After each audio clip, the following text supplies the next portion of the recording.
Alright, what's up Gundam fans? Gundam NYC here again with another review. This time we have the Rx78-2, the version 3.0 that came out all the way back in 2013. So pretty much with this thing, it was a blast to build actually. I was actually kind of surprised how much I enjoyed building this kit, seeing that I've never been a big master grade person. I'm usually down to just build high grades. But the amount of detail that went into this kit is incredible. So it's more of along the lines of when you see a real grade. And it's really cool to see this kit as a 1 to 100 scale as well too. So looking at it, I've done a bit of detail to it. I've put water slides all over the actual kit. I've painted this yellow up in the swords right there. The head, a few pieces on the head itself, I just felt like needed a little bit darker detail. And then the vents that we see back here, the back of the legs right there, part of the feet, and I also did the bottoms of the feet as well too, and the hands. The hands don't really make too much of a difference, but definitely did the bottom of the feet right here because that's one of the most forgotten places on any Gundam kit. So again, this kit was a lot of fun to build. But with all that said, let's go kind of into the articulation of the kit. And obviously, as a master grade itself, we all know how they're articulated, but this is great with this one, just because the arms move so well. You can get a bend all the way to the top right here. Doesn't really go back, but as you can see, when you bend, there's that awesome interlocking joint. So the mechanics inside the kit as well are really cool. So we get that on both arms. The arms come all the way out like so. So you can get a lot of really good poses with this as well too. So coming down here, the head goes all the way around.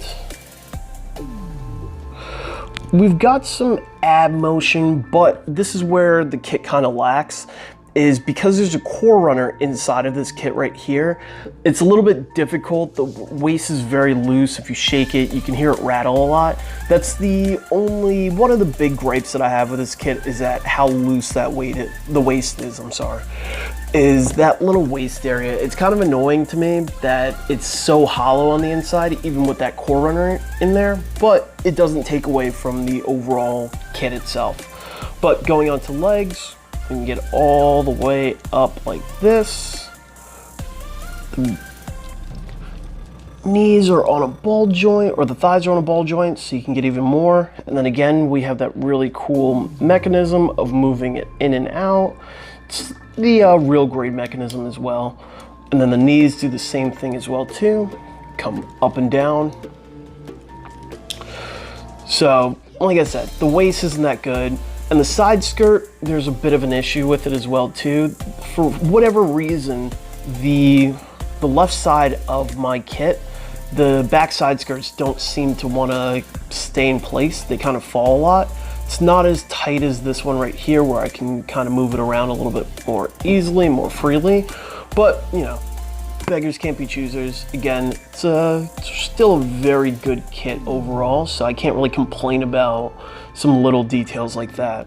So that's the kit itself. The feet down here are on a ball joint. What's really cool is that each of these individual pieces right here move as well too, so that's really nice to see how much detail went into this kit. And on to the accessories. And with this kit we get 2 beam sabers for these 2 beam handles back there. We get a beautiful shield. I painted the back of this as well. Whoops, let's undrop that. So the back of this was painted as well too.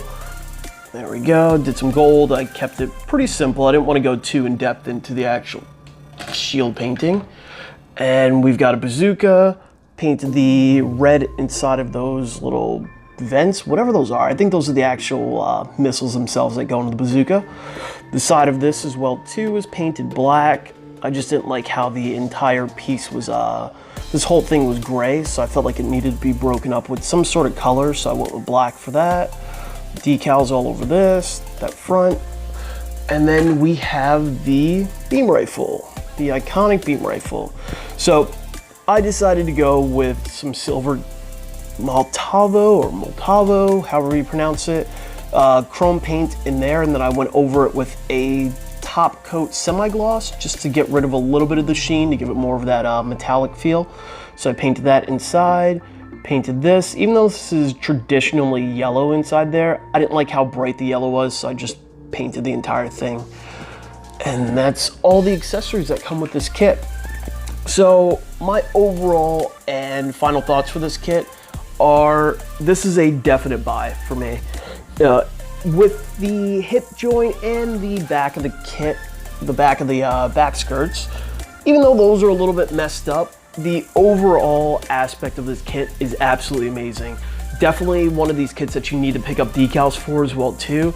I do like the sticker sheet that comes with it. It's pretty in-depth, but you know, you're gonna wanna do something a little bit better. These stickers, they tend to fall off, and this is one of those kits that you wanna go all out with. Don't skimp on anything with it. If you can paint it up. It looks amazing, and I pretty much gotta say, that's about it. So my overall verdict for this kit, like I said before, this is a definite buy. Go out, pick it up. It's not too expensive. I think I bought this one for maybe 45 or 50 bucks, maybe, might be pushing it a little bit, but it was worth every penny. You can fix up whatever you want, you can do extra stuff to it, but in the overall scheme of things, I really, really, really enjoyed building this kit. So with that said, guys, don't forget to follow me right here on YouTube. Don't forget to go over to my Facebook page, give me a like over there. Don't forget to follow me over on Instagram.